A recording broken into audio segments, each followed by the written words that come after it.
P is for perception, and C is for Cosmopunk.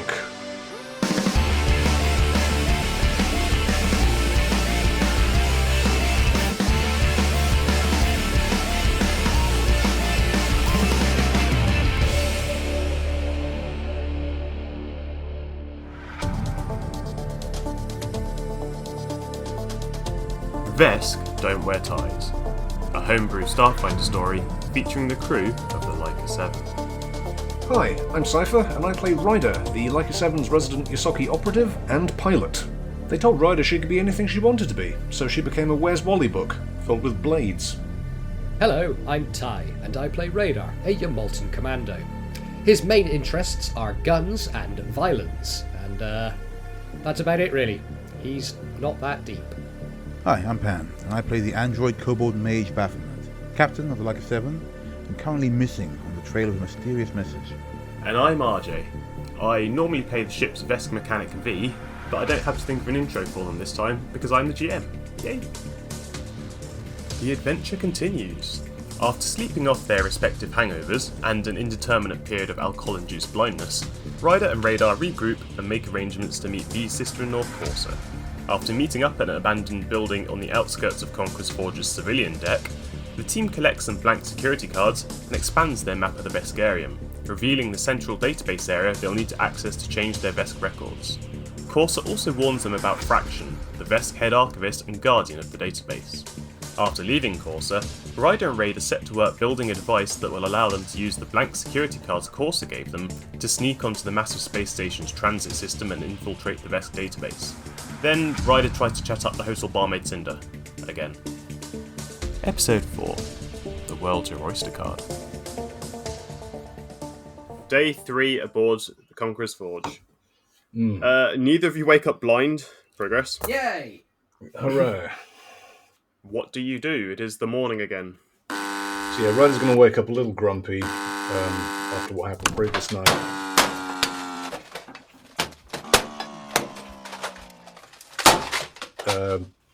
She'll put the TV onto the news channel, like while she's in the shower, and just listen to it, see what's going on. Okay, so there's the odd news stories. There's discussion about a new Vesk weather engineering device that they've obtained and they're playing with. There's politics shows. Whenever the news comes on, there's still discussion about the attack that happened out on the further reach to the Veskarium. They're keeping the details about what was attacked pretty close to their chest. It's only ever referred to as a military installation. There's not much detail given about who it was that attacked it either, but they're just talking about ongoing inquiries as a Vesk on scene, showing photos of the burnt out wreck of this ship. You can roll to see if you can recognise... Well, I mean, she's not even seeing this. She's in the shower, so there won't be much visual. Oh, okay. So in that case, yeah, you don't know anything about it. Unless there's a TV screen in the shower in her room. Depends how fancy this room is. Holographic news direct to your private places. Get out of my private places, news! Some people do have screens in their toilets and their bathrooms, but I mean, how futuristic is this hotel? this isn't that kind of hotel. So no, okay. Yeah, you don't know anything about this attack. That's fine. You can hear them talking about it, muffled through the running water. They're just discussing about possible motives and things like that. That's fine. Well, she's probably got soap in her eyes or something while this is happening. She doesn't hear it. Radar, what are you up to? Radar will have woken up, showered, probably put the news on. Okay. I guess, yeah, you can roll me your own intelligence if you want to try and see if you can identify the ship. 17 total. Total? Ooh. That's good for intelligence. It's good for intelligence. You're looking at the burned out remains of a spaceship. There's not much of it left. So it'd be like seeing a quarter of a car and thinking, I know that car. But the spaceship looks familiar to you. You can't quite place it, but you get the feeling that some aspects of the design just seem slightly familiar to you in the back of your memory. How big was it? Take a Leica and add a Leica to it. 2 Leicas. Yeah. Was it the White Ladder ship that got away with the... No. Sorry. Your princess is in another castle. Was it one of those pirate vessels that we encountered in the Drift? Nope. Is it an Atlantic vessel? He's going to guess every single ship. Just going to list. Radar's running through every ship he knows in his head to see if he can figure it out. You can figure it out. You can roll better than 17. Okay, give me another roll. So you can have another roll if you've got your data pad with you. You can start going into the Veskarium or space equivalent of Google Images. Yeah, 19. He's literally just going to be doing this until Ryder comes to collect him. Okay, 19 isn't much better, but you've definitely seen a similar spaceship of this design or like it before. You have a vague feeling that it might have something to do with human design, like Terran. designed by a species that's humanoid size, let's say. Whoever was occupying this ship, all the doorways, what's left of them that you can see, and portholes that you can see, they're about the right size and height for human type to be using. That's weird. But the main problem you've got is that all the markings have been burned off the hull at this point from the explosion. And yeah, and then the news cameras probably just aren't showing the bits that Radar wants to see that would help him identify it. Yeah. Yeah. The other thing is there's huge screens covering part of this ship now while the Vesk investigators? Vesk investigators is a hard phrase. Oh, God, yeah. Yeah, the investigators are... Investigators? Because they're lizards. Oh, God. Yeah, puns. Hey, signs out. That's it. We did it, Ryder. We won the campaign. Yay! Default. Default. Not getting away that easily. You have shit to nick. Oh, yeah. Yeah, so something in the back of your mind is just saying, I'm sure I've seen ships of that design before, but I just can't remember what about it seems familiar. That's so weird. Does it look like a Leica? No, it doesn't look like a Leica. It's a bit more oppressive than that. Oh, really? Oppressive Leica. Definitely not a Vesk ship. Strelka. Yeah, Strelka. Yeah. Anyway, Ryder, come pick him up before he guesses every single spaceship I've ever in any campaign ever. Okay, yeah, at that point you hear a quick, sharp knock at the door. Is it the one from... The what? What? Ryder, What? Sunshine, you up? Yeah, I'm up. I'm dressed. You can come in. Yeah. Okay, yeah, Ryder walks in. What's up? Why does it sound like you had a clam in your mouth while you were doing that? Shit, I was trying to do the thing where you're like behind a door, but I forgot we do that in post now. Oh, No, well. I like the idea that she has a clam in her mouth. Yeah. Okay, fine. She walks in with a clam in her mouth. Where did you get that? She doesn't know. Breakfast. Yeah, she got room service breakfast ordered up to her room today. I'll allow it. Add one clam to your inventory. Hooray. This thing is going to become absolutely clutch to future plans now. You do realise this, GM. I'm going to be in like the final boss battle, and I'm just going to like jam it in the boss's eye or something. Yeah. No, we've got to close the fucking airlocks, and we need something to bridge two cables, but we're roughly one clam short in distance. If only I had some sort of clam-shaped object. I mean, Eureka! Yes. I've got it written down now. Ryder, one clam. Don't let me down. Fine. That's on my character sheet. I'll forget about it, and then it will go off, and then I'll be very stinky. But yeah, she comes in. She has spent a bit more time sort of gussying herself up today. Try and make herself look a bit more professional, shall we say. Go Looking on. very suave. Professional Ryder. Is this the same professional outfit that you were modelling earlier? No, this is the same outfit. This is going to be her arms dealer outfit, because by the end of the day, hopefully, they should be able to walk around as their new personas. I hope so. I'd really like to. Yep. But we shall see. Well, you know what you have to do. Right, Radar. Have you had breakfast yet? Yes. Radar is fully dressed, presented in his Edward Voss Edward Voss. persona. Yeah. Mm-hmm. Okay. So, you know what we're going to do today? You know the plan? If I recall correctly, the plan is for you to go invisible and steal some identities. Yes. Try and copy them onto cards if possible. Try and get into the highest level clearance we possibly can and sneak the rest from there. But yeah, first step, we need to go down to one of the metro stations. What sort of time is it now, GM? It's still early morning, so if you wanted to catch the rush hour peak, you've got maybe an hour or so of it left before the traffic will start tailing off. Right, okay. Yeah, are you ready to go, Radar? You got your scanner thing? Yeah, here it is, and he hands it to Ryder. Did you charge it? Yes. Because fuck you, GM. I was remembering that you'd used one charge out of it, and I was completely ready to fuck you over with the number of charges. It's been reset, so it hasn't even Yeah. got an ID stored on it currently. Jolly good. And yeah, Ryder's going to head down to the lobby and wait for Radar, constantly checking him, checking her watch, like tapping her foot, that sort of thing. Radar is going as fast as humanly possible. Don't go as fast as humanly possible. Go as fast as you moltenly possible. Yes. Yes! Coyotely possible. And yeah, when you're ready... Okay, you are ready. Yes, we're ready. Okay. I got you some noodles to go, breakfast noodles. That's fine. I'm not hungry. I've had breakfast. Right, come Oh, on, let's okay. go to the... More for me. Let's go to the metro station. Come on, quick. We're going! Okay, Radar's got Ryder's longer gonna, legs like- than Ryder, so he's sort of loping after her. Oh, but Ryder's faster. Is she? Somehow. Yeah, she is.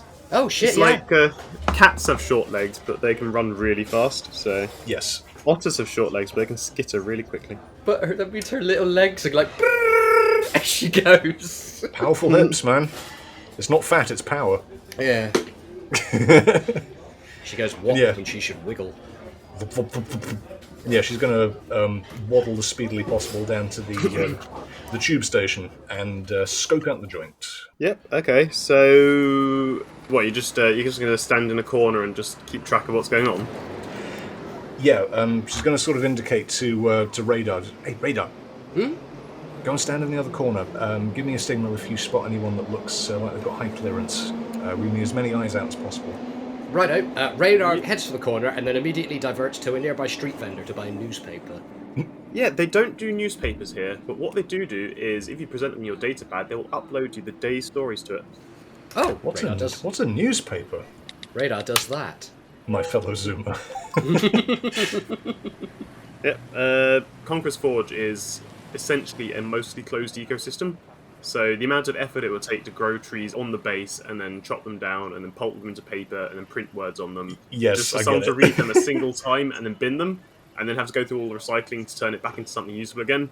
Very wasteful. Yeah. Looking at you, Rupert Murdoch. Just wanted to look at people over the top of a newspaper.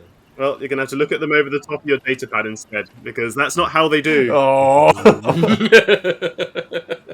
Radar trying to do sneaky otter shit. I just wanted to be down with the kids! Modern problems require modern solutions. They do. Modern problems require medieval solutions. Okay, but I don't see how Trebuchet is going to help you. There's not many things a trebuchet can't fix. I suppose you catapulted yourself over the gate. No. You know, name me a problem. I will apply trebuchet to it. Right. Anyway, You're both doing your best spycraft at the moment. You're trying to get eyes on the cards as they're being scanned in by various Vesks. well, first things first, Ryder is going to go invisible. Or for the better part of invisible. So he's going to do a stealth roll.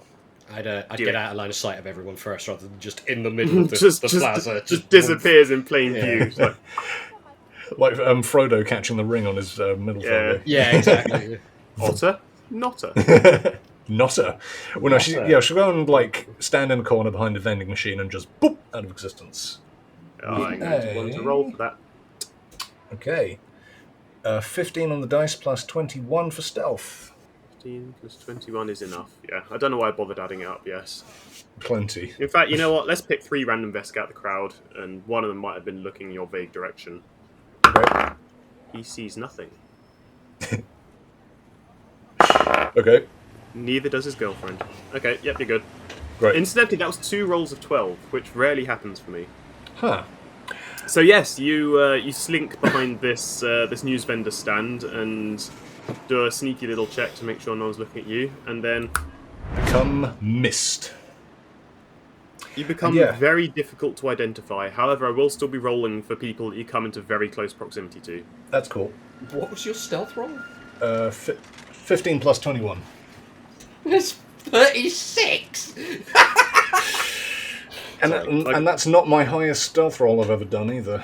Like I said, she is very hard to look at right now. That's why Ryder didn't have any luck with Cinder, because she's so used to being invisible that she doesn't have much in the way of charisma. That, and what is the full extent of your stealth abilities? Does it make you inaudible as well? Or Yes, inaudible, for the better part invisible. It's just, I'd say imperceptible, so not completely invisible. Okay, so generally imperceptible. Yeah, like she's good at blending in plain view, sort of thing. She's had a lot of operative training to do so, and she came out top of her class. But yeah, with that role, she's going to try and spot someone who looks official. We decided that purple with a gold banner was quite high ranking. You decided that, yes? Yes, I decided that. Mm-hmm. Yeah, so give me perception rolls for the pair of you, I guess, because you're helping as well. Well, yeah, the idea is that Radar helps as well, and spot someone like that. Radar will be leaning against a wall, ostensibly looking at a data pad, while also trying to keep one out for people with fancy markers, but also reading as much as he can about this fucking attack. Okay, well, P is for perception! Time to roll some perceptions. Ooh, 18 plus 15 for perception. Okay, that's pretty decent. You've got yourself positioned in a way that you've got a fairly decent, even from your low-down vantage point, line of sight up to the reader. I'm wondering if she would have climbed up on top of a vending machine and just be like peering down at people whilst being imperceptible. Yeah, I mean, the reader's near some vending machines, maybe like 10 or 15 meters away, so if you were to climb up there with an acrobatics roll, then... Okay, acrobatics. My other good stat. Okay, 12 plus 19. Yeah, with 31, that silently, effortlessly scurry up onto this vending machine. You're now a good, 3 or 4 meters off the ground. Now then, who shall I be? Yeah, there is a steady stream of Vesk entering the terminal, so you've got... each one is tapping in, and you can see that as their card taps in, the reader sort of has a greenish backlight to it that indicates they've been authorized. Are you just looking out for a specific color of card, or are you just keeping track of every single one that goes in and going to pick one that looks reasonable? Going to keep track of every single one that goes in and just go for one that looks reasonable, like a Vesk that is looking official, wearing fancy clothes, has a sort of air of prestige to them, sort of thing. Okay. Yeah, see, from what you can see, the majority of the ones that are tapping in at these sector seem to be red cards, blue cards, lots of green cards actually as well. You see one black card as well has gone through already. Ooh. Can I make an intelligence roll to see if I can remember what sector the administration building's colour was on the map that we looked at? Yeah, give me a roll for intelligence. Intelligence, okay. Intelligence. 14 plus 2... 16. 16. You're pretty sure that the Department of Mind, from seeing Corsa's card and just from keeping track of the previous time you're watching people enter, they were mainly green. Okay. In that case, Rod's going to have a look in the crowd for someone who has a green card who is about to scan. Yep, it takes 4 or 5 minutes. You're seeing people go through. There's reds and purples occasionally, lots of blue. You see one person that goes through before you have a chance has got another black card with a gold stripe. Okay. And they're a particularly scary looking Vesk. Scary, huh? You know the Vesk that they put on the front of the actual Starfinder books? The one that's got a Doshko and... Oh, the mercenary-looking Vesk, yeah. The one that looks like they eat children. Yes. There's one Vesk who looks like that. That kind of build, that kind of attitude. Even other Vesk give that person a slightly wider berth. Okay. They're wearing a black suit with a black tie as well. Okay, so black card gold stripe is probably some sort of military or mercantile occupation. That would be a pretty safe bet. Okay. Whatever they are, it's something... Something to be feared. Something to be feared. Okay. But after a little bit of people watching time, you can see there is a Vesk approaching with a green card. Okay, Ryder's going to get ready. They've got this one strapped to their hip on one of those lanyards that you pull away that snaps back. They're not actually that tall for a Vesk either. They're only 6 and a bit feet. Fairly well built. They've got a slightly dishevelled shirt and tie on. They're wearing a pair of big round rimmed glasses that occasionally they have to keep pushing up their nose because glasses, how do they work? Yeah. How do they work on creatures that have no ears? They look like they're in a bit of a hurry as well. Ah, perfect target. A fool in a hurry. They've got a big... Hey, don't be mean to them. Well, it's a common phrase. A fool in a hurry. Ah, poor Blue. Okay, so Ryder's going to target this person. She's going to hop down off of the vending machine she's on, sneak through people's legs, sort of like snake along the floor, target the card machine he's going towards, and slip her reader right up to the scanning device, like in between his card, like where he's going to place it and the reader itself, and get a copy onto a blank card. So, in order, Okay. I get acrobatics roll to slink down off the perch. Sure. A dex roll to get through the crowd without bumping into anyone, because remember, you are less than half a metre tall, and you're weaving basically between people's feet like some kind of snake. Yes, some kind of carpet snake. Yeah, so, and then can I get a sleight of hand roll to get your reader up to the station's reader at the precise moment that this Vesk captain. Okay, so what was the first one you wanted? Acrobatics? Acrobatics to get off your perch. Okay, so 14 plus 19. Yeah, you easily pass. You scurry down it and onto the floor silently and effortlessly and start weaving your way between this massive Vesk legs and tails. And then a dex roll, yeah? Yeah, dex roll to get through the crowd, because you're basically scurrying between people's feet. Yep. Dex roll. So, 2, 3, 4, 17. You think at one moment you're about to get landed? Stood. Stood, yes, that one. Trod. You think for a second that you might have been about to get trodden on, but you just whip out of the way and whip your tail out of the way in time as this Vesk foot drops down next to you. Right. Weave your way up to the reader, and then Sleight give me of hand. that sleight of hand roll. Good old Ryder with our amazing stats. 14 plus 17. 31. 31 again. Yes, that is. You get a lot of 31s. Yeah. Yeah, 31 is a good roll. You sort of tug the reader out of... Actually, how were you carrying it? You didn't have it strapped to your back, or did you tuck it in a pocket or something? It was small enough to be concealed in a pocket, so she'll probably bring it out of her pocket and have it in the same hand as the blank card that she's trying to copy the data onto.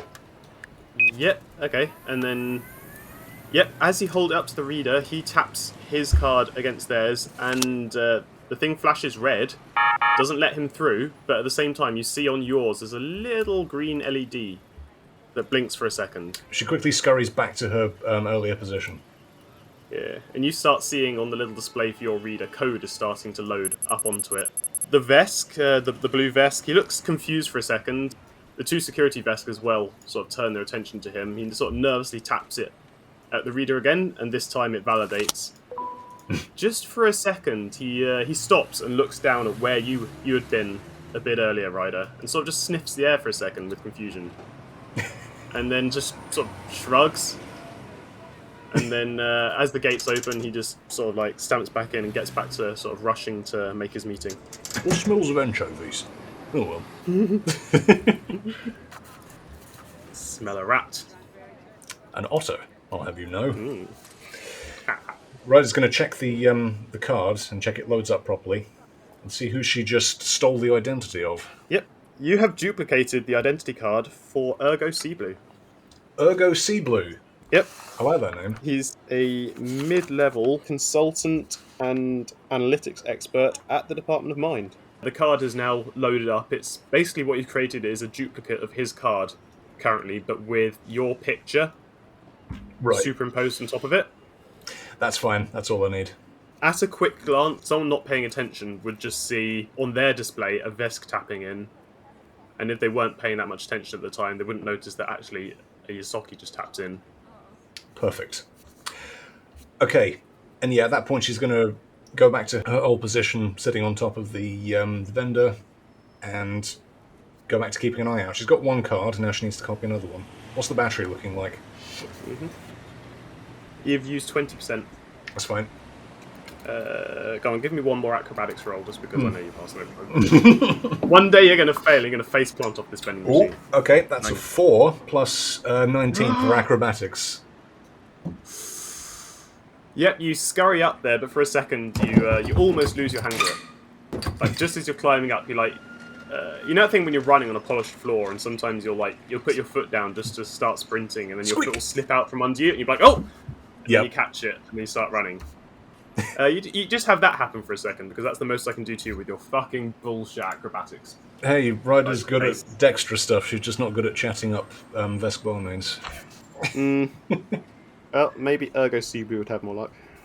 Maybe.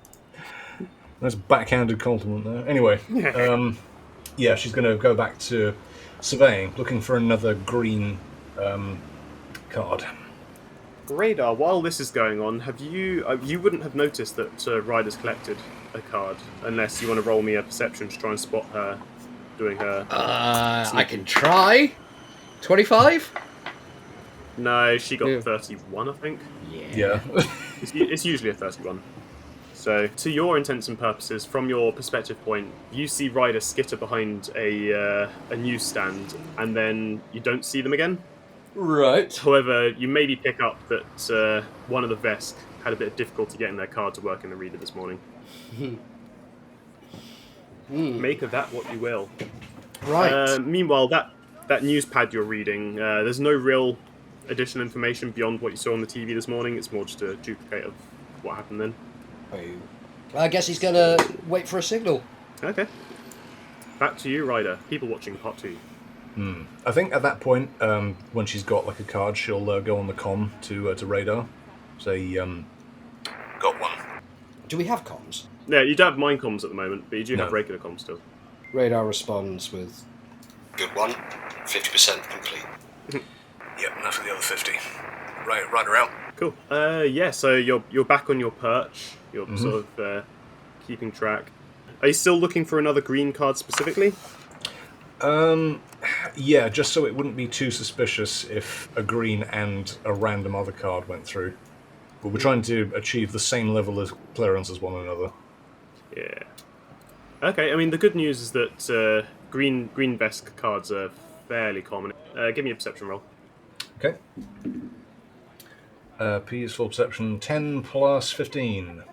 10, 25. 15, 25. Yeah, that's good enough. Just from your perch, you see there's another pair of Vesk that are walking past, and one of them just happens to like lose grip of the bag they're holding and drops it, and a couple of items spill out. There's a data pad, there's a couple of weird like blue cylinders that you're not sure what they are, but also their personal ID card also drops out, and it's a green one.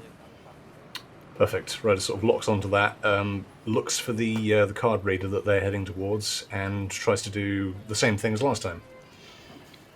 Cool. Yep. So she's like frustratedly picking up items and tossing them back into this bag where her friend went sort of idly checking their phone. Eventually, she gets it all wrapped together. She sort of puts her card in her teeth. She's picked up the rest of the stuff in her bag, and she's just sort of like slowly like folding her items properly into the bag while she walks. Yes. So she's distracted as well. She is distracted. She will get a -2 to against your sleight of hand. Good, good. Can I get all of the rolls I said previously again? So acrobatics. Acrobatics, and then dex, and then sleight of hand. Okay. Yeah. In that order. Okay. So, ooh, that's not so great. 10 plus 19 for acrobatics. Still 29. It's still 29, so it's still a good enough roll that you slide down there, and it was better than your last ones, so you don't like slip or anything like that. Don't fumble. Okay. Dex. Oh, that's 13 plus 4 again. 17. Are you taking the same route you took last time? Where you're Yes. just sort of scurrying between people's feet. Okay. This time, someone actually bumps their foot against you. You didn't like quite anticipate the way this person was going to walk, and they just stopped and turned at the last second. And re-up your stealth roll. Okay. Re-up. Yeah. Well, someone's bumped into you. Yeah, that's fine. Go on. That's 19 plus my stealth, 21. Yeah, again, yeah, he rolled a 5, so Oh. something bumped against his foot, but by the time he'd looked down, you'd already scurried off again. He's like, huh?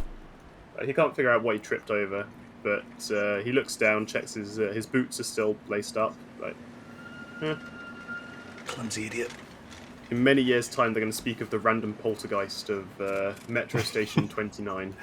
The haunting of 29.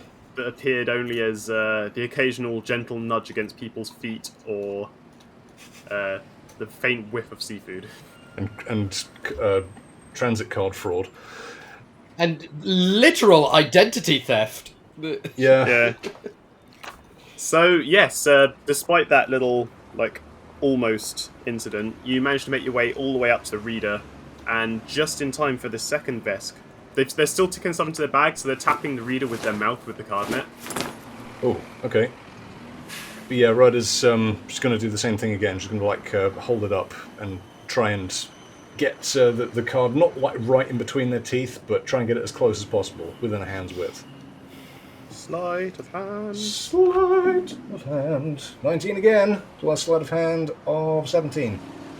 Yeah, again, that's good enough. She taps her card against the reader, and the reader rejects her card. But on your little reader, you can see that you've intercepted the signal. Yep, and she's going to scurry back. Once again, you can see code is beginning to load up onto your equipment. This time, one of the Vesk guards who's at the terminal, he just taps over to his colleague and then starts walking over to the reader. So the Vesk who's trying to get in, who had the card between her teeth, she taps it again properly this time, and the barrier opens.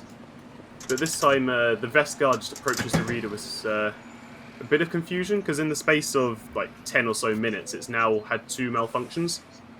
Yes, Vesk engineering shouldn't be doing this. It's too Exactly. good. Vesk engineering is the best engineering in all of Starfinder. So, According to the Vesk, yeah. according to me specifically. I see. So, yeah, he looks it over, checks there's no damage to it or anything. You see him talking to a comm piece for a second, and then he just sort of returns to his guard outpost with the other guard. Okay, but this person whose identity I just stole, they don't get arrested or anything.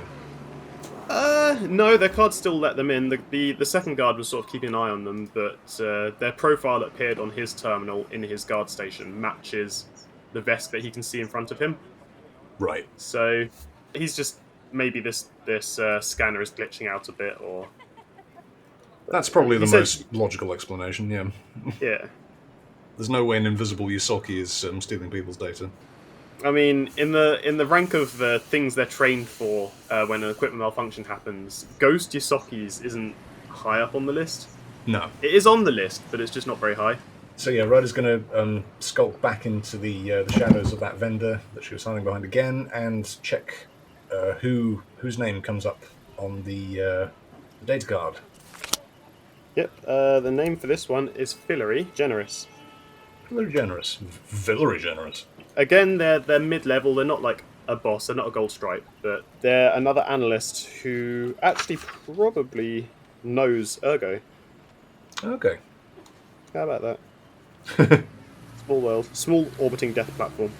Excellent. So yes, you have successfully generated 2, what are we going to call these? Forged cards, I guess? Yeah, forged Metro cards. So Forged Oyster cards. Have you uploaded that picture of Radar you took last episode to the second card? Yes. To the second blank card. Okay, so who's going to pretend to be Ergo? Who's going to pretend to be Fillory? Well, the thing is, I scanned Ergo's using the one that had my picture on it. So I'm going to have to be Ergo, and Radar's going to have to be Fillory, which may be a gender swap. I've just realised. Well, I don't check either of your pants. Okay. So, I'll say, Ryder, you now outrank Radar. that's alright. Ryder is very lefty. She doesn't like pulling rank. So yeah, at this point, Ryder's going to trot back over to Radar and sort of appear next to him over in the corner whilst he's reading his newspaper. Underwater. And sort of go, ka-ching! Ah, There you go. thank you very much. I wonder where I placed that. Your name's Fillory Generous for now, I know. do you? No. I was about to make you roll for some sort of insight or wisdom that you'd done to work out which person had been cloned. I have seen it in the ether. I mean, you could have theoretically worked it out. Give me an intel roll, because you could theoretically work this out from events. Oh no, that preceded it. he didn't know. He was just saying to Ryder, "Yes, of course I'm Fillory." Just trying to look like a big shot. Yeah. You could have been the big shot. Okay. There is a way you could have worked Well, out he's got which cards were getting swiped. 17 on the intelligence. What total? Yeah. You've figured out at this point that when a Vesk has trouble getting into the tube station, it's probably because their card's being interfered with, and you know a ghost Yusaki that's been setting out specifically to interfere with people's cards. So you've probably figured out that the blue Vesk with the white and grey sort of like highlights, and the sort of the dark grey and green Vesk are the ones whose identities that have been nicked. Ah. So from that, you've deduced that you are in fact Villery Generous. I am Villery Generous. Now, what do you want, Villery and Ergo? What do you want to do? Well, so the next part of this plan is to go to a different metro station, so it doesn't look too suspicious that they've travelled from one place to another, and scan in there, and head towards the data sector. You have a map of all the civilian sector, so looking through that, you can tell that there's a couple more tube stations, 20-25 minute walk away. Right. We only have 2 cards, right? We've got Ergo's one, and we've got Villery's one. Do we have a blank one that we were going to use for V, or did I imagine that? Nope, you got given 3 by Corsa. Okay. 2 for yourselves and 1 to generate for V. Right, okay. The morning rush hour is dying down at this point. You're getting towards sort of like 10 o'clock-ish. There's still the odd Vesk who's like hurriedly getting through the booths or like casually strolling through. Oh, jeez, I can't be late again. Oh, jeez, oh, jeez, oh, jeez. Oh, my card's not working. Can you please just let me through? Sorry. Yeah, that Vesk immediately gets shot in the head in front of everyone. Just no trial, he gets shot in the head. Yep. Not a single tear was shed. No. 2 Skittermanders with a stretcher pick him up and cast him off to the incineration hour. And he was never seen again. He was never seen again. Yeah, so it's a 25-minute walk. It's fairly uneventful. It's mostly just tourists and like the casual Vesk wandering around. You approach another tube station. So yeah, Ryder's going to open up her data pad, sort of get radar over, and plan a route towards the administration sector in the Department of Mind. Yeah. And we have the clearances to get all the way there, yes? I think so. These cards will get us anywhere within the Department of Mind to where we are currently, by the looks of things. There are lots of people who work there, so it'd be good to blend in. Not too high up and official, but we can change that when we get there. Yeah. Also, I noticed. Did you see that big, mean, scarred-up looking motherfucker with the one all the other Vesks look quite fearful of? He had a black card with a gold stripe. I think he might have been a merc or worked in the military. Okay. So possibly we could get military clearance if we changed our cards to black. If we get to where we need to get to. Remember, we've got 2 objectives. One's in the admin centre. She'll plan the quickest route with the least amount of changes to get to where we need to get to. Yep, so with a green card and checking out the map, it's a straight shot from the station you're at now. You just need to take a green line. This tube station isn't as busy, again, because it's getting close to, like, late morning. There's 1 or 2 occasional Vests that are going through, but for the most part, it's semi-deserted. Okay, so Ryder's going to sort of say, okay, Radar, let me go through first, check the card works. If it does work, follow me through. If not, Scarper, go back to the hotel. I'll meet you there. Righto. Okay, and yeah, Ryder's going to trot up and get her card, take a deep breath, and see if it works. Lucky for you, neither of them happen to be looking at their display console or at the gates area at the time you scan in. Right. And as you tap in, the reader flashes the green, and the barrier's part. Ryder's going to act chill and walk through and check the for the green line, and then wait for Radar. Yep. So once you're inside the terminal, if you imagine there's like a narrow entranceway with what would normally be a ticket booth, but in this case it's a guard booth next to the barriers. You've entered through one of the barriers, like casually walked past, As you look into the guard hut, they're both sharing something on a data pad with each other. It looks like they're watching space YouTube instead of paying attention. Later on, when there's the inquiry into this, they're both getting fired. Out an airlock. Oh. Anyway. Yeah, so luckily, neither of them is paying enough attention to notice that a Vesk is shown as tapping in and the Yosaki has just wandered in. Okay. Radar, it's your time to shine. Right. Walks up to the thing and does the thing with the thing. Oh, give me some form of luck roll, because you haven't checked to see if the guards are still distracted yet either. Okay. Luck?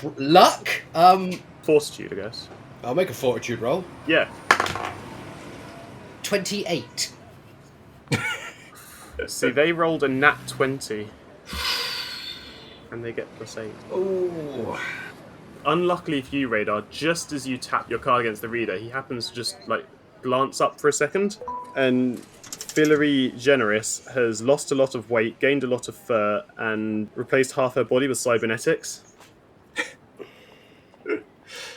The guard looks down. He looks up again. Radar, what do you do?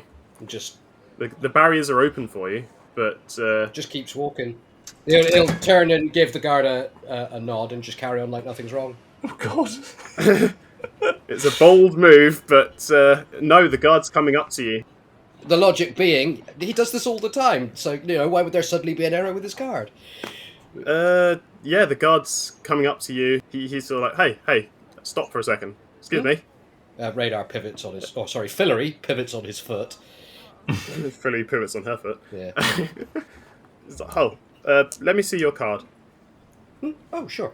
He hands over his card. Yeah. So luckily, you attached your photo over the one that was displaying for Fillory. Yeah. Here's for his perception.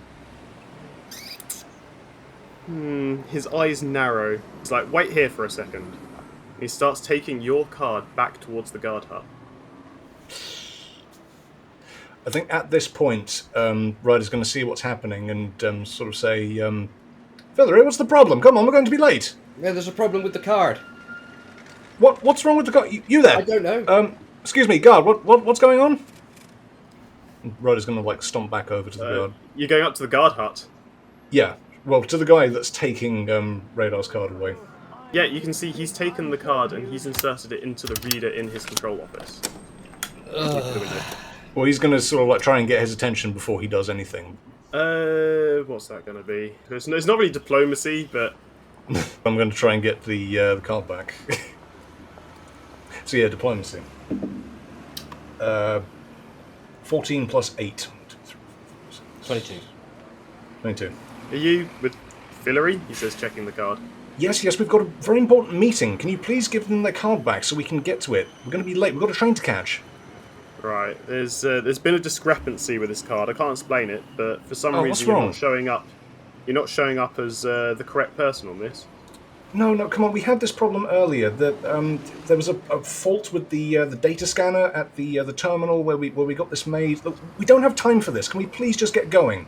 We'll come back later. We'll fix this later. B is for bluff. B is for bluff. 19 plus 15.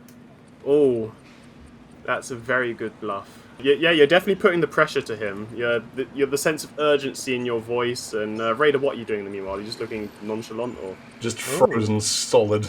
Yeah, I guess. He's just stop. This is so far out of Radar's realm of how he operates. I don't know what he's doing. Tell you what, give me a bluff as well, just to look unassuming and not like someone who's trying to break into the Conqueror's Forge. Oh 24. no, don't give Radar a bluff check. That's pretty good. Oh no, Radar has good bluff now. Yeah, Radar, okay. Radar spent time practicing in the mirror, remember? That's right, yeah. Something happened between the last campaign and this one, and Radar learned how to bluff. I think it's So yeah, I think it's called a level up. Yeah. Yeah, Radar, your stoic lack of concern about the entire situation, again, that sort of reinforces sense of urgency as you berate this guard. Yeah, I mean, you've won him over. His friend just wants to show him something else on the datapad as well, and, you know... What are the chances of a Yosaki doing anything to the might of the Vesk Empire? Right, they're so sweet and innocent looking. Right, we'll get your card checked out when you get to the upper end, because it's clearly got something glitched on it. All right, yes, I promise we will. Thank you so much. All right, come on, Fillory, let's get going. Yep. Come on, the train's arriving. Yes, I'm getting on the train! The train is arriving. Calm down, Ergo. Ryder's going to, try and get the car back as quickly as possible off this Vesk. Give it to... yeah, he's handed it down to you. She's going to give it back to Radar and make a run for the train. She's going to shout over her shoulder, "Thank you again, thank you!" and hop on the train with her heart pounding in her throat. Wow. So close to getting caught already. Yep. I haven't even got off the fucking starting round yet. But yeah, somehow you have managed to bluff your way past the guard and onto this train. It's, again, this line's pretty deserted this time. You've got the carriage to yourself. The doors slide closed behind you as you enter the carriage. It sits there for sort of 15 or so seconds and then begins moving. Ryder? Yeah, what? I reckon it might be safer if I wait in the hotel. Eh? Why? No, I need your computer ability to do all of the hacking once we're there. Okay. I mean, I would have done this on my own if not. Okay. It's fine, honestly. I'm just imagining Ryder's giving him like the nervous thumbs up, like, "You're doing great. You're doing great, buddy." This is fine. This is not fine.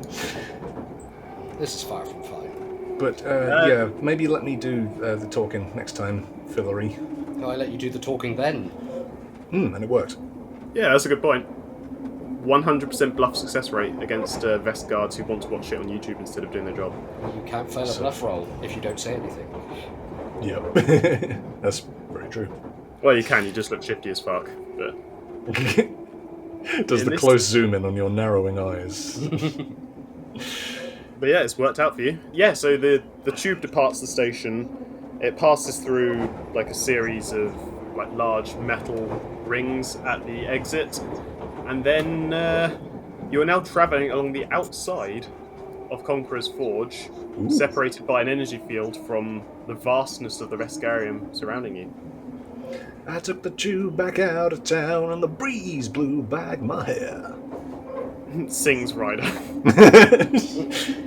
You're basically backlit by the central Vesk star, and you can see like Vesk 1 to Vesk 4 either below or stretching out above you into the great beyond. Yeah, I think Ryder's going to be appreciating that view. She's got like her knees up on the seat and she's just like staring out the window, just watching the planets rotate past. Radar's like staring at them, like head resting on his sort of fist sort of thing.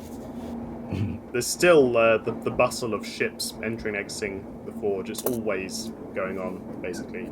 And yeah, after a couple of minutes of travel, the tube starts to slow down, and then eventually comes to a stop inside a new station.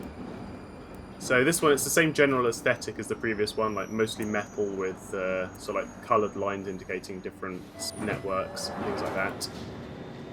However, the entrance is signposted in big, bold font that you are now entering the Department of Mind. Okay. Yeah, Ryder's going to hop off the train, put her shades on, her gradiented shades. Is there like any sort of sunlight or artificial sunlight? So at this area, because you're on the outside hub of the Conqueror's Forge, there's still natural light. Oh, nice. There's 2 guards at the exit, but as you've seen before, you don't need to tap to get through these. Yep, and just walk straight out. Yeah. Okay, yeah, Ryder's going to like do her tie up a little tighter, look nice and official, adjust her posture, and say, "Okay, Fillory, you ready to do your bodyguard thing?" Of course, there you go. Okay. Right then, let's go do this. And yeah, she's going to walk towards the ticket barrier. Dream Team is on the move. Yep, as you approach the exit barrier, it just slides open for you. There's 3 guards at this one. They're not really paying much attention to you. Like, one of them gives you a glance, but nothing more than that. Yeah, Ryder's not going to look up at them or anything. She's just going to walk out like she's meant to be here. Yeah, I mean, Yosaki, not unknown about, but not that common aboard Conqueror's Forge, so, you know, he looks up at you, but Yosaki. Don't see many of them. Cool. Small, they got fur. Weird. That lanky guy looks a bit mean though. She's not going to say a damn thing. Radar, you just following? Yeah. So, the Department of Mind, the heart of the Vesk Intelligence and Analytics Division. So you had a vague idea of the layout of the Department of Mind from the blueprints that Corsa provided you with. So essentially, this atrium opens up into a massive semi-open plan series of offices. You've come into them at the bottom floor, but you can see that they arc following the curve of Conqueror's Forge upwards and around. Right. Okay, and the central database in the admin sector is at the top of all this? Top or bottom, depending on which angle you're looking at it at. But Okay. to get to it, essentially, you're going to have to go out through the open plan offices to the central stairwell, up/down, a whole bunch of stairs, and then you're going to get to the high security clearance area. Now, Okay. if you remember, Corsa told you that her clearance wasn't high enough to get into this section of the Department of Mind. This is reserved for extremely high-level analysts, it's a black card / green and gold card section. Yes. Well, I've got I might have a plan to get through that area, but we'll have to see what it's like when we get there. Yo-ho. So yeah, Ryder's going to make her way towards the administration sector through all of these open plan offices, down the stairs, whatnot. Taking some of the sights and sounds of this place to give the GM a chance to do some world building. Yeah, I mean, this area is very busy. There's hundreds of Vesk milling between different desks. There are meetings going on in meeting rooms. To give me a perception, sure. Either of you. 16 plus 15. Same as I got, 31. Yes, 31. Whee! Yeah, so with those very decent perceptions, you can see that one of the meetings, someone's going through a slideshow, and you can tell it's a photo from that destroyed ship that you saw on the news earlier. Well, Ryder didn't see it, Radar did. Radar immediately stops and watches. But this time, it's behind the sheet, and you can see a bit more about it. And one of the first things you recognise, there's Aslanti markings down the side of it. Hold it! Fucking Aslanti! When Radar stops, Ryder's going to look behind him. What's wrong? Radar's just going to nod through the glass. Huh? Yep, it's still on the same slide, so it's a photograph sort of taken at quite close distance of this burnt-out ship. But with the covers entirely removed, you can see that this ship looks like it was some kind of... Not warship, it's too small for that. It's only sort of double the size of Leica. But it was definitely some kind of scout ship, potentially, or a covert raiding ship. This slide has overlays on it with sort of thermal imaging for it and analysis of the markings on the side. Someone's running a comparison against known ships that have made previous incursions into Vesk space. They're clearly doing the legwork to try and work out the exact provenance of the ship and why it's approached Vesk Gate like that. Radar nods and moves on. What was all that about? That ship that had attack earlier. Oh, the terrorist attack? That's an Aslanti vessel. So it wasn't a terrorist attack, it was the Aslanti. It's an Aslanti vessel. Okay. You know who was in it? Yeah, maybe they commandeered it or something. Yeah. That's weird. Well, it's nice to know there's bigger things going on that can cover up what's going on here. So, you're making your way through this office space. So the breakdown of species within the Department of Mind is a solid 95% Vesk, as always. You can see there's a couple of Kasatha who've got the same level of clearance about as what you guys have forged. Is there like a caste system going on? Is there the Vesk up top, and then you have another species below them in the high-paying jobs, and then another species below them, and then Skittermander's washing people's cars and shit? No, the Vesk only have two castes in their caste system, and it's useful and not useful. Oh, okay. The not useful ones end up in the furnace. Yep. Not useful ones go to the incinerator. Oh boy. That guard who fluffed up identifying the people that broke into Conqueror's Forge. Furnace. It's the incinerator for him. Yeah. Oh no, we're leaving a trail of death wherever we go. I've just realised. You just realised. Yeah. Yes. 6 campaigns in. No. I mean, like at present time. Oh, right, within this campaign. Yes, you are leaving a trail of death behind. Yes. Must be so bad when I have to kill Cinder. Oh, what? No. I kid, probably. Probably. Anyway, Her dad Yeah, was so, Captain Psych. Radar bailed hard on that when he worked that out. anyway, are you just making your way towards the central staircase? Because you can see that beyond a certain point, when you get at that, you'll have to make your way past another security barrier, similar to the one you made previously, but this time it's actively patrolled by 2 guards who are not only watching everyone tap in and out, but they're also personally validating the identity of everyone that comes in and out. Except for... Give me a perception, you're watching. Okay. P is for perception. It's not, it's 29.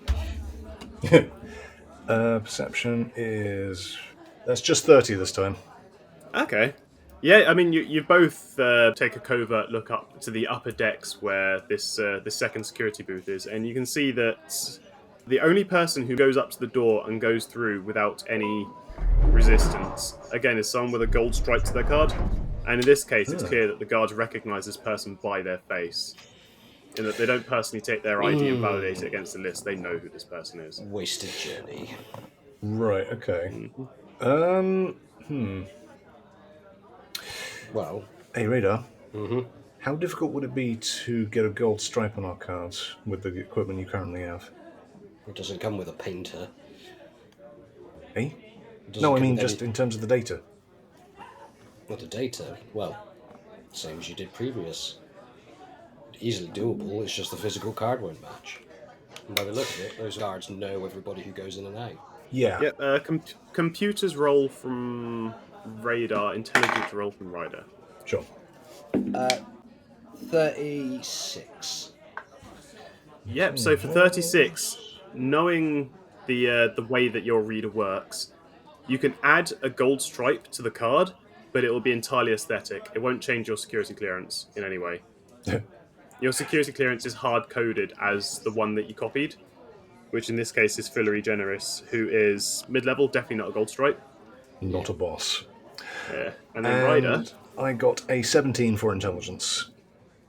Yeah, okay, so 17 total is enough that the way that these guards reacted to the one person with the gold stripe who just went past them, it's as if it's someone who's very well known, not just to those guards, but to the Vesk. Just in general. Okay. Yeah, in general, people with gold stripes, unless they're like black card or something like that, they're high level. It'd be like seeing Boris Johnson in the street. Fair enough. Like, Boris Johnson doesn't get ID'd going into the House of Parliament. Because you know he's Boris Johnson. Because you know he's Boris Johnson. This is the thing. I'm okay because I can just go invisible and sneak in. This is more for Radar's benefit. Oh, no, I'll tell you right now, Radar is not getting past that barrier. Yeah, unless I work out how to, like, maybe take Fly Guy in or something. I mean, Because Fly Guy has a stealth roll. I guess, but I can't do the computers thing through Fly Guy. Does Fly Guy have a computers roll? No, you like... so the way it was explained to me by RJ was that you could do all the basic movement and everything with Fly Guy, it's just you needed the drone implant to make the other drones work when we got there. You couldn't do any of the actual engineering stuff through it. You're limited from a lot of Flyby's higher functions, however, not necessarily prevented from using him in that way, with a little bit of tinkering. Okay. Tinkering. Is that tinkering that can be done now? Have a look around. Can you see somewhere where you can just quietly sit down and meddle with your drone? Radar is going to look for a public toilet. Yep, there's all the toilets are public. Yeah, there's a set of toilets nearby. I'll be right back. He heads in there into a cubicle. Why didn't you go before we left? Oh, never mind. Vesk toilets, they're unisex. So there's stalls in every single one, is what I'm saying. Yep. So yeah, you pick out a stall. It's empty. It's also way too big for you as a species. But... A stretching room. I don't know why you're laughing. You're lucky you don't fall in. Ryder's good at balancing. She's got a high dex roll. So yeah, you're temporarily alone in a Vesk toilet on a strange orbital death platform with someone else's drone. Okay, Fly Guy. Time to configure you. Configure? Yes, you're going to be a computery programmery type of Fly Guy now. Okay. Okay.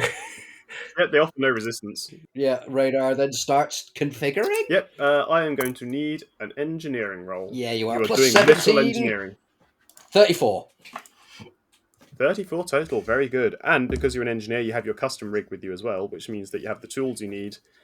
Yep, you... Oh yeah, he's got the fingers that split into loads of little fingers to do all the tippity-tappity. Yes. Yeah. So, yeah, without much effort, you pop off the outer shell casing for Flyby's sort of upper back part, which exposes their main circuitry, their main components, and allows you access to a few more of their protocols. So you connect up to them. Describe me. How are you going to enable a few more functions of Fly Guy? Are you going to sort of connect him up to your brain directly, or are you just going to enter some more code for him? I'd probably enter some more code for him, but because I'm limited, I'm going to take away his flight ability. So use what would be processing power for all of that to be used instead for his program ability. Huh. Yeah, you can do that. Flyby doesn't really have much of a ground speed in that they move at the speed of a crow that can't fly. Yes. Ryder's going to have to carry him. But yeah, Ryder's literally going to be carrying him. Yeah, so you connect your custom rig up to him, you do the weird thing with the too many fingers, and Fly Guy's little engines, which have been glowing sort of like a dullish orange behind him as he's been flying around, slowly peter out into nothing. It's like, Oh, I can't fly anymore. You'll get it back, don't worry. Oh, okay. Thank you for Right, giving and- Fly Guy a voice. This is really cute. Yeah. I've been hiding this all this time. This is only temporary. I'm sure we get you back to... Okay, I trust you entirely. Oh, you poor naive drone. I have no choice. Well, remember, as a drone, they're a reflection of your consciousness. So really, what's happening here is that you're telling yourself that you trust yourself with this piece of hardware. Thank you, GM, for that positive affirmation of me and my idiom. Yeah. But also, Believe in the drone that believes in you. yeah, Aw. right, and then Radar is done. What Yes. he'll do is check he can still remote access into Fly Guy. Yes, you don't even need to roll for that. He's your drone. Looking through Fly Guy's eyes, you also notice that you have a bit more control over some of the higher aspects of their programming as well. You now have a list of skills. However, acrobatics and athletics are currently not available. Yeah, but computers is. Ryder, Hello? could you make your way to the bathroom? Public bathroom. Yeah. Alright. What's wrong? You had an accident? Something of that sort. Just I'm in the very end cubicle. Oh, for God's sake. Alright, give me a sec. And yeah, Ryder's going to slink into the bathroom. Okay, you get to the end, and then like immediately from under the cubicle, just Fly Guy is shoved at you like he's on his back, like with his leg poking in the air. Just Yeah, like, I know exactly what you mean. Yeah, What the hell did you do to Fly Guy? he's a computer bird now. Please take him in there. Oh. Alright. Are you feeling okay, Fly Guy? Fly Guy beeps. I'll take that as yes. Okay. Ryder's going to like scoop Fly Guy up under her arms and walk out with him like she's holding a chicken. Oh, hold bird gentle like hamburger. Like hamburger. Yeah. Like hamburger. Yeah. To avoid suspicion, because you kind of go a bit comatose when you use your drone, Radar's just going to stay in the cubicle until this is done. He's pooping. I mean, that's not a bad plan. Yeah. Yeah, Nobody's going to disturb you, and hopefully. And then he will fully submerge into the drone. The Like toilet. mentally. Yeah. Bloop. Oh no, toilet yotis, the worst kind. Radar Yep. stars in Flushed Away. Oh no. But no, you have direct access to Fly Guy, which also means that you can talk to Ryder either via comms or via Fly Guy directly. Cool. Okay. Fly Guy's Guy for the purposes of this exercise. Guy. Okay. Well, Ryder and Guy, before they step out of the loo, are going to go stealth. And do Can some we call sneaking. him Yep, Unfly so- Guy? Unfly Guy. Oh, that's making Ground Guy. Walk Go on, stealth roll. Guy. Kiwi. Okay, so we have 13 on the dice plus 21 for stealth. Cool. So- And then Radar, you're rolling with plus 15 to stealth for Fly Guy. If he's with Ryder, like, does he have to roll? Surely she's keeping him in like her jacket or something. Yeah, and I'm gonna say that Fly Guy has to still roll his own rolls for things like stealth because Okay. Ryder's like imperception field only extends around her and small objects you can conceal. Yeah, go on, it makes it more fun. The Fly Guy to Ryder ratio in real life is not quite 1-to-1, but it's not far off. Total of 30 for stealth roll. Plus, you used Fly Guy as a helicopter once, and you definitely can't hide a helicopter. No. I like the idea that Fly Guy just beeps at people every now and again, like he's saying hi. He does. Hello. Like a turret from Portal. Yeah. You've also heard V speak through Fly Guy before, but that just comes out as V's voice. Yes. Uh, Sorry, what was your stealth roll, Ty? 30. Ooh, nice. Wow. Yes, both of you disappear into the weird nether realm of wherever you two go when you're being invisible. Look over there. Yes. Okay, yeah, another Vesk walks past you. They don't see you. I mean, they go for a second, and then they sort of like lift one of their armpits and go curiously, and then it's like, weird, and keep walking. What smells like anchovies and jet fuel? And rejection. Anchovies, jet fuel, and rejection. It's the name of Ryder's autobiography. Holy shit, guys.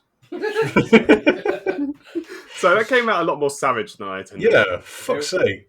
Anyway. But yes, luckily nobody can see your tears because you're very imperceptible. So, yeah, So what, you're making your way directly to the higher level? Yep, so she's going to hop the barrier in her imperceptible form with Fly Guy under her arm and make her way towards the administration sector and the central database. Yep, you can read Vesk, it's signposted. Yes. So once you're past the security barrier and...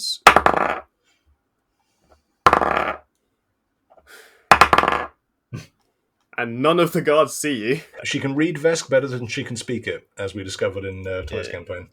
Yeah. I mean, it was a good effort, but... She tried.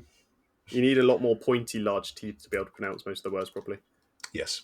Once you've snuck past the security barrier, you can see that you're now in a long corridor with high-level offices, like executive-style offices. There's a large meeting room. And then there is the entrance to the Vesk central database at the end of the hall. Showtime. She's going to have a quick look around, make sure there are no guards specifically looking out for intruders, and make her way towards the central database. Yeah. I mean, there's no perception roll here, just looking down a corridor. Yeah. As you approach the doors at the end of the corridor, the pair of them slide apart automatically. You're now looking into a large, circular, darkened room. It extends upwards another 2 or 3 stories in height, you think? Right. And then surrounding the centre of the room, there are just these pillars upon pillars. There's more of them than you can count, and they're concentric. So you can see that from the centre of the room, which is too far away to get a good line of sight on, there's like a ring of 2 pillars, and there's another ring of 8, and then there's another ring of 18, and there's another ring of 32, and then there's rings upon rings upon rings, all the way outwards from the centre. Right, and these are all going to be like server stacks containing all of the data on Conqueror's Forge. Yep, each of these pillars you recognise is a server stack. Yes. And give me a perception roll. Sure. Piece of perception, which is 25 overall. Yeah, so for 25, you can see that some of these pillars have terminals at the base. Ooh, okay. About, like, just above waist height to a Vesk, sticking out from the side of it. It's a keyboard, a display screen. Most of them are just displaying screensavers. Like, one of them looks like it's been used fairly recently and it hasn't quite gone screensaver yet. It's just displaying a login request. Oh, has one been used fairly recently? Yes. Okay, Ryder's going to do a quick perception to see if there is anyone else in this room with her. Gone. Okay. Nat 20. Ooh. Yep, so you shuffle your perspective a bit. You find a position where you can stealthily look between all the columns, all the way down to the centre of the room. And that's when you see it. There are 2 Vesk in the room. Both of them have entirely white bodies, fairly slender, One you think might be male, one might be female. They're both sort of just wearing generic, almost robe-like clothing, sitting at the raised plinth in the centre, the one that's surrounded by all the other columns. They're talking into what looks like a headset, both of them. It's weird, like, only one of them's talking, but the voice sounds almost like it's echoing somehow. Right. So these must be the archivists then, that Corsa talked about. Yep, you remember back, Corsa described a pair of Vesk archivists, singular mind between two bodies. Yes. Okay. And they also warned you not to get too close to them. But they're in the centre of this room, right? They're in the centre of this room, and whatever they're doing, it looks like they're fairly occupied. The desk they're sitting at the centre of the room has a large display screen that wraps almost halfway around the central pillar. And you can see there are thousands of items on this screen. And they're navigating between various items on this screen. They're pulling up records, comparing them to other records, moving things about. They're talking into a headset at the same time. It looks like they might be in some kind of conference call. Okay, with that big perception, can I get a close look at the screen without getting too close, obviously, to see what they're looking at on their screen? Okay, so the total diameter of this room is probably a good, 50 or so meters. But from that vantage point, and with a decent radius, and taking into account that what's coming up for them is mirrored for you because you're looking through the reverse of their screen, again, it looks like it's records to do potentially with that incident on Vesk 8 earlier. Huh. There's long reams of documents that you can't read, but they look like they're snapshots of Aslanti language documents. There's the image from the slideshow you saw earlier of the ship with the markings circled and enhanced. It looks like they've got that open as a tab, and then they've got several other tabs where they've handwritten digital notes onto some images of similar ships, comparing things on them. And then beyond that, you can see there's some human figures, like mug shots or candid shots taken from what looks like a distance of potential suspects, maybe, you're not sure. But whatever they're doing to do with this incident, it looks like they're fairly preoccupied with the investigation work they're doing. I mean, if you want to try and sneak a little closer, you reckon you could probably get close? I'm probably not going to chance it. Ryder's got a job to do. What she's going to do, she's going to go a quarter of the way around the room, try and find a terminal that isn't directly facing the archivists, so she's hiding behind the stack if possible, but not in view of the door opening behind her and someone else walking up behind her, sort of thing. Looking around the room, you reckon you'd probably figure out that at this point there's a pattern to which of these pillars have terminals located on them? Yeah, sure. So an otter and with a small chicken under her arm, they're just sort of jumping between server stacks. Otter and her robot chicken stealthily working their way through the server stacks. And yeah, when she gets to a pillar, she's going to climb up to the terminal, sort of have Fly Guy perch next to the keyboard, and sort of say, Radar. Radar, are you there? I'm here. Right, first of all, I'm going to need an acrobatics roll with a -5 because you're basically carrying a giant bird to you up the side of a pillar. That's fine. Unless you want to stand on their head. No. So that is... Beep boop, I am not a stool. That is 9 plus 19 for acrobatics. 9 plus 9. Is that with the -5? Yes. That's surprisingly good, yeah. I mean, it takes a bit of effort. You sort of have to strap Fly Guy's feet around your waist and sort of wedge their beak between your shoulder and your head. It's awkward, I get it. It's awkward, but you still manage to somehow silently clamber up the side of this machinery, reach the platform with the keypad, and yeah, there's a standard Vesk keypad which is 84 characters and function keys. There's a large trackpad to the side of it, and then there's the main display for this server stack, which has rows of different kinds of output ports and input ports, space for the equivalent of data sticks, or to connect a data pad up to it, or lots of other ones you're not even sure what devices they connect to.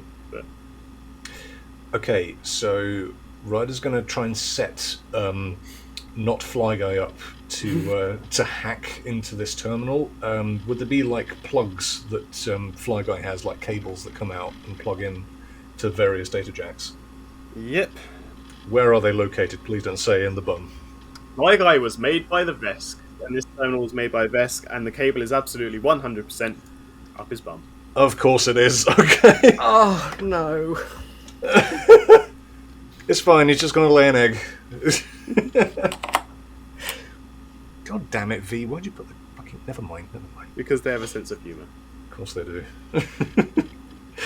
Ryder does not appreciate V's sense of humour at this time. Ryder, Yeah, what? have you successfully interfaced the drone with the stack? Yeah, give me a sec. V's put it in a really questionable location. Oh god, it's not up the bum, is it? Yes, of course it bloody is. So predictable. What is wrong with that bloody Vesk? How long have you got? No, that was rhetorical. Anyway, yeah, we're plugged in now. We should be plugged in now. Right, do your stuff. Can you? Fly Guy blushes. It's the little anime blush with the red streaks. Exactly so. Beep, beep, beep. Anyway, yes, so via Fly Guy, Radar, you can now give me a computer's roll. Okay. You can also see on your datapad essentially what Fly Guy is interfacing with. You have a copy of the screen that Ryder's looking at. Oh, okay. So you've awoken it from screensaver, and you're now looking at what looks like a credentials login page. Right. And it's asking you to, in Vesk, tap access card against screen and enter login details. That is 19 plus 17. Whew. 29, 36. So it looks incredibly complicated. It's not going to be an easy task, but you recognise that there's probably a weakness in their security that you can exploit at some point, and because you're not being directly observed, there's no pressure to try and work it out like in the heat of the moment.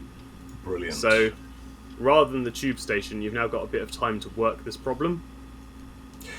Okay, well, when Radar says like he's in, Ryder's going to like peek around the server stack and check that they're not being observed by the archivists. They're still busy. P is for etc. P is for etc. Yep. Ooh. Okay, we got a 6 plus 15 for perception. 21. Yeah, 21. You peek around. It looks like neither of them's looking in your direction. You can't see from this angle what they're doing, but it looks like they're still in some kind of conference call. You can hear like Okay, faint they still look occupied. discussion echoing. That's fine. They haven't. We appear not to have been detected. However, someone else has entered from the same entrance that you entered, and they're walking directly up to the main terminal. The main terminal, not the one we're at. Not the one you're at, the one that Fraction's at. Okay, do I see who it is? They don't notice you, No. but yeah, with your perception, whoever it is, they're wearing a black suit. Oh. Pretty mean looking. Oh, do they look militaresque like that one who had the black car with the gold stripe on it earlier? Yeah, they look a lot like that one. Is it the same person? Is it that one? Yeah, it looks like is. it could be. Yeah. Your perception isn't quite high enough because you were just peeking out to look. Yeah. It could very well be the same Vesk, but it could also be just another big, ugly bastard Vesk. You can't tell. He's gone up to them. Looks like they've put their call on hold for a second. It's really hard to roleplay as a male and a female Vesk or one person. I thought you said all of the Vesk were genderless. They're not genderless. They have male and female genders. It's just that there's very little sexual dimorphism between them. Oh, okay. It's hard for someone to generally just look at who isn't a Vesk to look at a Vesk, even for a Vesk sometimes, to be like, oh, that's a male, that's a female. Yeah, fair enough. Gender roles don't really exist in the Vesk society, in my mind. No, it's just all usefulness. Yeah. Yep, useful and not useful. The two genders. I see. I mean, that's not a terrible way of doing it, but anyway. What a shame they're fascists. Anyway. Anyway. This Vesk, you're not quite sure who they are, but they definitely look a bit like the one that you saw earlier, you reckon. They have some sort of discussion, and this discussion's going on for some time. Alright, well, while this is happening, I'll let Radar do hacky things and get in properly. Yeah, so Radar, your computer's role, it takes you a lot of effort. You're having to work hard to find a vulnerability, a flaw in the way they designed the security around this, especially since it requires both a login and the keycard. But after using your learnings from building the original keycard reader and from seeing like the basic function of the keypad and your many decades of experience working with computers, eventually you tippity-tap at the keyboard and a set of login credentials is generated, appears on the screen for you, Ryder, and then allows you access. Lovely. Come to mummy. Radar, you can do one victory fist air bump. He does. No one witnesses it. Hey. Mm-hmm. Ryder does the same. Nobody sees it. Yeah. Actually, no. She'll do it with Fly Guy. Sort of like wing bump. Aw, quiet, happy beeping. So, first order of business. Ryder is going to have a look for Radar's credentials on the Vesk database. Yeah, so basically, Ryder, I'm guessing you're driving the computer Yes. at this point. Radar's got Yeah, you in, and then I just sitting need back. Radar for like hacky stuff that needs like a passcode and stuff because my computer isn't great. But I got a 16 plus another 16. That's 32. That's 32. good enough. Yep. So it's a Unix system. You know this. I know this. Yep. So you realise that your genetic profile will have been recorded way back when you first entered the Beskarium. Remember the room you went through and the security you went through? Yes. Your genetic profile was first recorded way back then when you passed through border security. You find your and Radar entered as your real names because that's what you used to get in. Mm-hmm. And yes, there are two profiles created, one for you, one for Radar. Your threat status is listed as Ryder. Yours is listed as nil. Radar's yours is listed as nil star. Oh. Asterisk. What does the asterisk mean? It's fine. It doesn't matter. We're going to blank that Radar off. wants to know. Radar wants to know. Show me. Is there a way of checking? There is, yep. So you right click on that and more info, and that's current threat nil, but with potential to be dangerous. Potentially dangerous coyote. Yes. Yeah, I bet you love that. Anyway, let's get your bodyguard name in there. What did you say it was? Edward Voss. Edward Voss. VOSS. Okay. Right. Rod's going to type that in. Edward Voss. And give Radar black level clearance. Yep. So you take Radar's card, you insert it into the reader that was previously blank. Mm-hmm. The reader lights up, and you have assigned him to the Department of Sight, which is the Veskarium Intel, Spycraft, and Secret Police. Interesting. Okay. That fits in with the existing plan then, so that's good. Okay, so yeah, she'll give Radar black level clearance, change his name to Edward Voss, and the threat level, change that to... she'll blank out the star, but in the description she'll just write bodyguard 2, and she'll leave it blank because she hasn't thought of a name for herself yet. The way she had to remove the star. Yeah. Like, no, fuck you, Radar. Yeah. Backspace. Yep, Edward Vosk is no longer considered a potential threat to the Veskarium. I wanted your Moltron. It wasn't even wanted, it was just potential to be dangerous, because essentially the bioscanner picked up that it's not just a Yamultron, it's a Yamultron with half a weaponized body and the potential to do mercenary shit. So, yes, so at the end of this, you've generated definitely a plausible, because it's now an authentic card, with a profile for Edward Voss, who has black clearance, who is listed as bodyguard 2. Okay, and then, yeah, Ryder's going to nod at that and then look for her own details. Again, the card that you insert flashes up, and it's Ergo C Blue, Senior Analyst, Department of Mind. And again, you've got the options to edit, overwrite, create new profile. So yeah, I'm just going to edit it. Yep. So, yeah, delete Ergo C Blue's name off of it, and put... She's going to give herself black clearance, first of all. Yep. She's going to sort of like look at it for a second and just think, come on. Choosing a name is the hard bit. What she's going to do, she's going to go through all of the names like listed on the side of the screen out of all of the Vesk that are there at random and try and pick a cool name. And she's going to like just scan all of them and then just type in Camilla Fontaine. Yep, so you've assigned yourself black clearance as well, and are you going to give yourself a role? Yes, she's going to give herself... what should we do? Yosoki arms dealer working for Vesk Secret Police. She'll put herself down as an agent. Yep, so it's thinking for a bit, and then it's assigning public profile, Yosoki arms dealer, assigning private profile, agent. Right, okay. So from the perspective of the Vesk, you're a double agent who's betraying the Yosoki Star Empire. The Yosoki Star Empire? I'm sorry, it's just so funny. It is. It must have a real name. I'm sure they don't actually call themselves the Yosoki Star Empire.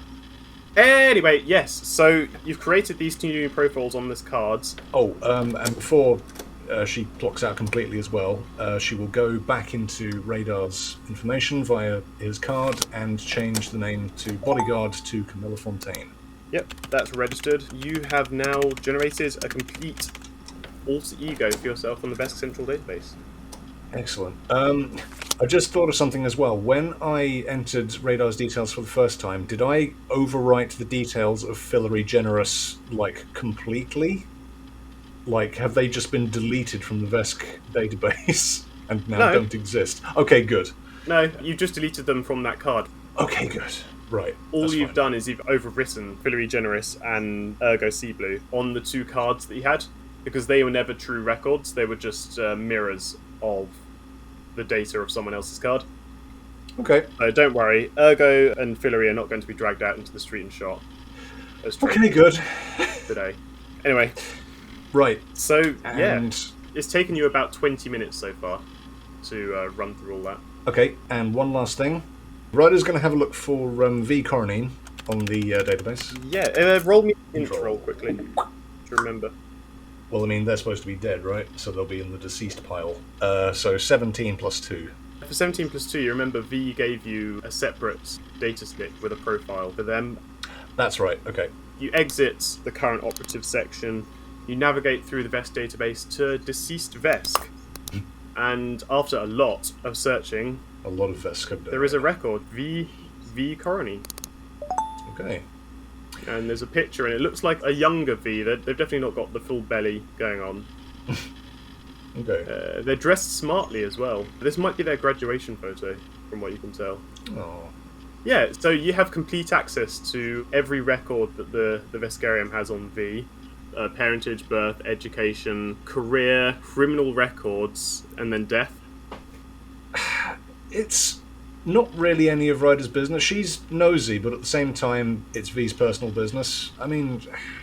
Can Radar access them? Yeah, go on. That's the point. Radar can also see. Yeah, Radar will look. I think Ryder's going to have a look at the death one. How was V allegedly killed? Okay, so under death it says arrested by Vesk agents on Vesk 1, remanded to Starfinder Society under Absalom Pact agreement terms, deceased following prisoner shuttle transport collision. And then there's a date. It's about 10 or so years before you met V. That's interesting. So they were hiding out for 10 years before Ryder met them? Yeah, it's dated 308 AG, which is the current star date's 321 AG, so... Ryder's going to be like eyeing towards the criminal records tab and like hovering her mouse over it. Radar's going straight in there. Yep, so there's 2 subsections. The first is the Vesk criminal database, and it's got several counts evading police, 2 counts forging documents, 20 unpaid parking tickets. And then the second subsection, the Starfinder Society criminal database, and it's got 3 more unpaid parking tickets, illegal weapons development, and 7 counts murder. Holy shit. Whoa. And then for each of the murders, it looks like the victim was an executive at Yuasa Drive Yards. Holy shit, V. Someone was busy in their younger years. And then there's just a record Project Nordgard, but no further details on it. Ryder's wondering if she should delete the criminal record. Oh, it depends. Remember that this profile is just going to stay as is. V's created a new, separate, entirely different one for themselves. Oh. Yeah, this is the one yeah, on sorry. the Vesk data I record. thought we were editing a previous one. Yeah, no, just leave it. Yeah. The key that V gave you was the new profile they wrote before you left, Okay, specifically to create a new record for themselves. in that case, what I'll do, everything she needs to do, take V's stick out and pocket that, but their status has been upgraded from deceased to alive at this point. Yep, so a new separate VOC coronine record now exists. This new V has not done any murders. Mhm.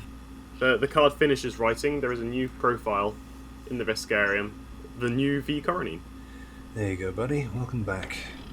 Okay, so that's phase 3 complete. Ryder's going to have another quick peek out from behind the server stack and see if the archivist is still working. In the time it took you to sort of run through that, it's been another sort of 10 minutes. Half the archivist is there. The other half is somewhere The other else. half and Mr. Mean Vesk. You can't see them at the central pillar anymore. The half of fraction that's up there is just still working. It looks like they're still maintaining that conference call throughout it all. Okay. She's going to have like another quick look around and see if she can spot where the others went, like footsteps, whatnot. Because there's quite a big echoey room, right?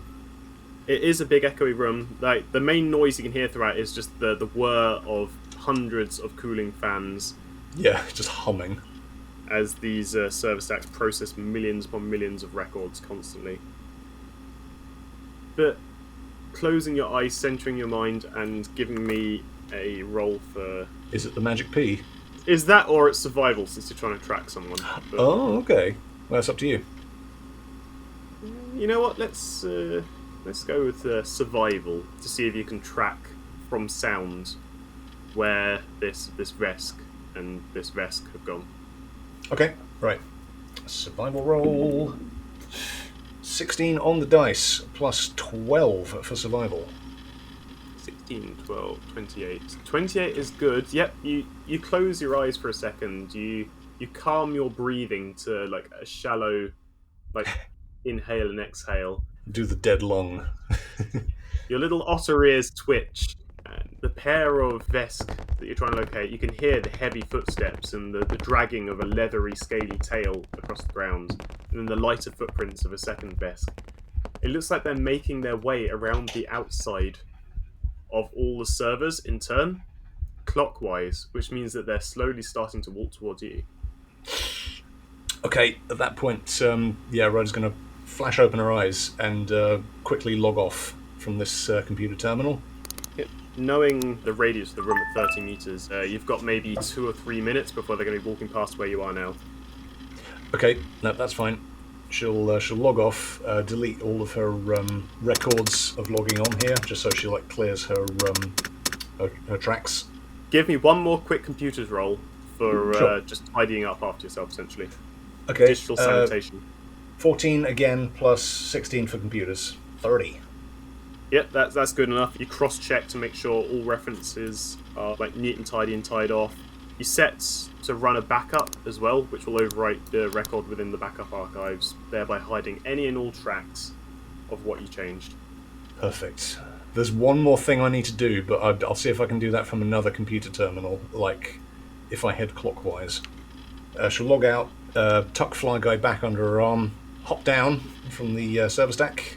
A is for acrobatics. A is for acrobatics. 15 plus 19. Yeah, that's a stellar acrobatics roll. In fact, you could probably use Flyby as a rudimentary hang glider with that kind of acrobatics roll. Okay, yeah, she'll sort of hop down and use Fly Guy as a hang glider then. Radar, from your perspective, it feels like someone just picked you up as a full-grown coyote and just lent you slightly to the left and the right, and you have the sensation of falling for a second. You don't know why. This is strange. Shut up. And then you glide silently down to the floor.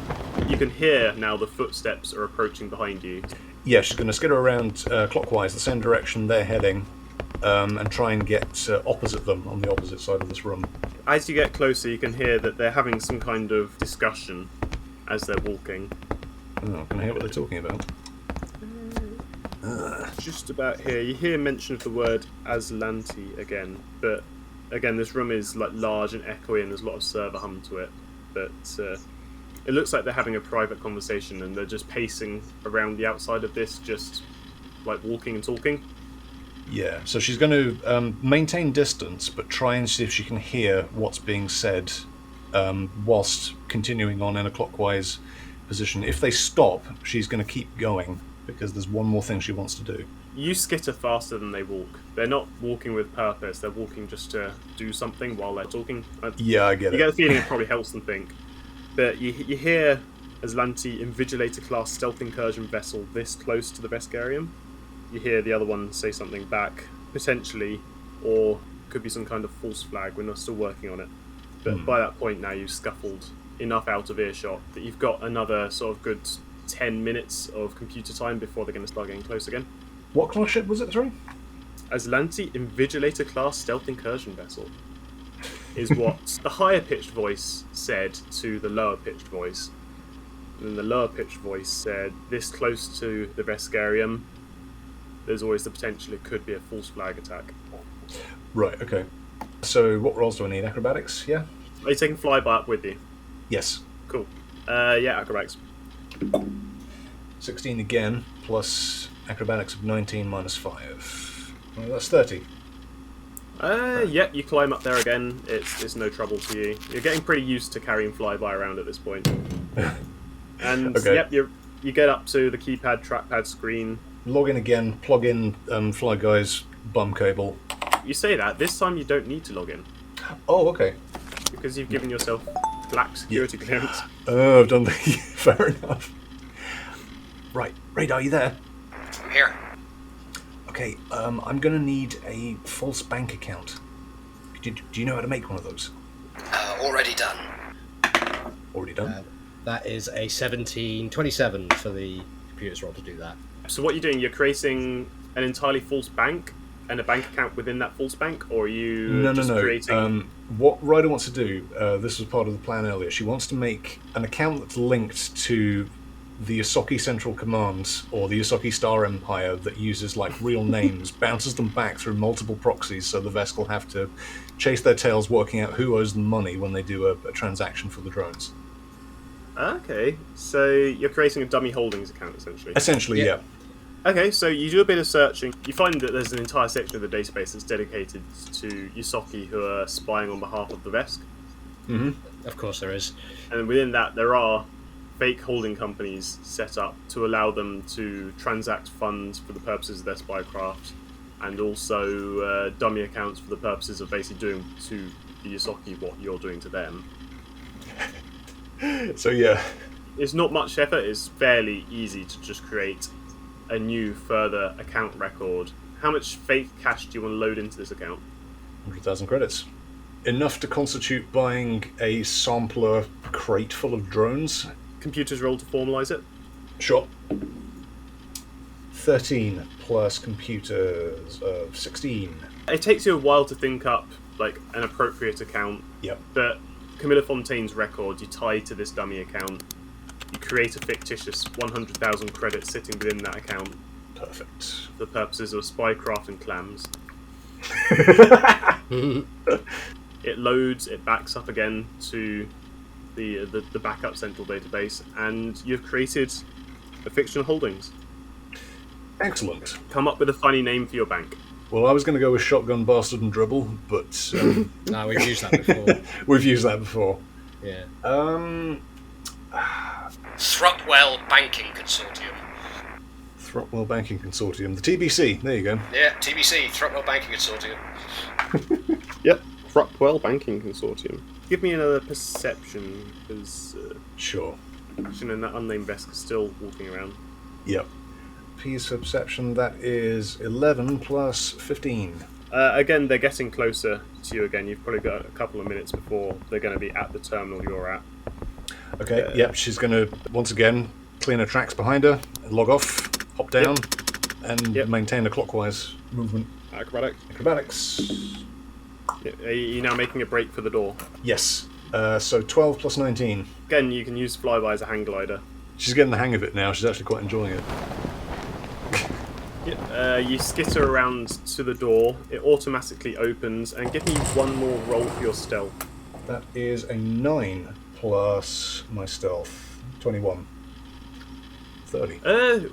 Basically, what catches the bigger Vesk's attention briefly is the automatic doors at the exit open up, and then no one comes through. He looks to Fraction. He looks to Fraction. Sort of walks around to the exit that you've gone through. Just looks down there. Doesn't see anyone. Just like, Lots of electrical faults today. You just hear a low growl. He doesn't pursue down the corridor. Might want to check your wiring. I think you got rats. Oh, hey. Sounds more like a suspicious growl than anything else. Did you skit it all the way down the corridor and you now make a beeline back for the toilets? Or are you hanging around? There was one more thing I wanted to do in there, but I didn't get the opportunity to do so, so no, it's fine. It's not too late if you want to risk going back in. Nah, it's not worth it. Ooh, is it not worth it though? How It's not badly worth do you it. want this thing? How badly do you want to do that one last thing in the Vesk Central database? This opportunity that will never come up again. Is it mission critical? Huh? While you're deliberating, that larger Vesk, he finishes up his conversation with Fraction. What, you just hugging the wall? She would have gone down the corridor at this point, I think. Okay, so you've gone down the corridor and you're just like... He has to walk down the corridor as well to go past you. Yeah. But it doesn't mean you get a good look at him. And yes, large Vesk, dark scales, darker suit, even darker attitude. Scarred, grizzled-looking motherfucker. It's the same one that you saw at the tube earlier. Black card, gold stripe. Probably the sort of person V would like. V's type. The ground shakes when he walks past you. Yeah, definitely V's type. He doesn't say anything, he doesn't react to your presence. Ryder's eyes go slightly wide as he walks past. Like, bloody hell. Tough Very looking spiky motherfucker. tail as well. Lateral spikes. Has he got a thagomizer on his tail? Yeah. His tail is a vagabond. This man, a menace to hardwood flooring. But yeah, luckily for you, he's walked straight past you, out the doors at the other end and into the main office complex. Yeah, she'll give like a very, very gentle sigh, calm her nerves, and pick up Fly Guy, and yeah. Yeah, so you've got away with that by the skin of your otter tail. Ryder's going to walk back out towards the gate. Yep, are you maintaining stealth? It might be time to test this black card clearance. Just to see. They didn't see me go in, though. Is there only one entrance to this place? Yes, there's only one entrance and one exit. It's a long corridor. Okay. You've exited the central database. You're now in what's basically a long straight row of high-level offices and meeting rooms. Some of them have got Vesk in them. They're the type where they've got semi-transparent frontage. Okay, if that's the case, then it's going to be very obvious if she exits this place without going in, so she'll maintain stealth. Yep, wise. Yep, so you get to the other end of the corridor. You're going to have to wait here until a Vesk leaves unless you want to try out your card. Right, okay. Just imagine just sitting there twiddling your thumbs. With a small robot chicken under my arm. A small invisible robot chicken under your arm. You have to wait probably half an hour. Oh god, really? Yeah. I mean, this is the high-level executive section of the Department of Mind. So it'd be like, I don't know, the real-world equivalent would be waiting inside like the Prime Minister's office for the Prime Minister to enter and leave, and you can only move when he enters or leaves. Waiting outside 10 Downing Street, yeah. Yeah. In fact, that's a good analogy. Waiting outside 10 Downing Street, because there's two guards and a big gate you can't just, like, sneak past. You can't just wander in. Okay, yeah, in that time, she'll sort of say, so you try and get back in contact with Radar. So say, okay, I've, that's phase 3 complete. We've got everything we wanted to do. Excellent. Okay, head back to the bathroom. We'll rally up. Right. Some time passes, it's really boring. You've got nothing but blank walls and metallic floor and ceiling squares to stare at. No, Ryder's taken enough risks for one day. She wants to do this as safely as possible. Eventually, you hear some motion outside the guard post, and then the doors open, and there is a committee of 4 Vesk and a Lashunta together making their way to the meeting room. Again, these are all gold stripes, except for Cinder, who's wearing a visitor badge. Ah, fair enough. And the door is open. Okay, yeah. Ryder's going to sneak through them. Yep, you sneak through. You make your way out. You're now in the main office complex again, and you're just going to go to the toilet.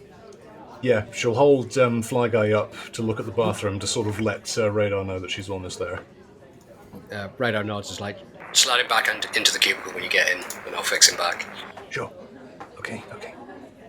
Yeah, so she goes into the bathroom. Is there anyone else in there, or has it been empty the entire time? There's been comings and goings. Sorry. That wasn't a pun, I hope. It was sort of a pun. Okay. You sneak back to the cubicle. Radar, you get a first-hand look at yourself as Ryder slides Flyby under the cubicle door. yep, Radar takes him, picks him up, starts turning him back to how he was, like he promised. Cool. Yeah, engineering. Engineering roll. Ryder breathes a huge sigh of relief. 35. 35. Yep. It's not much difficulty at all to reverse the modifications he made to Flyby.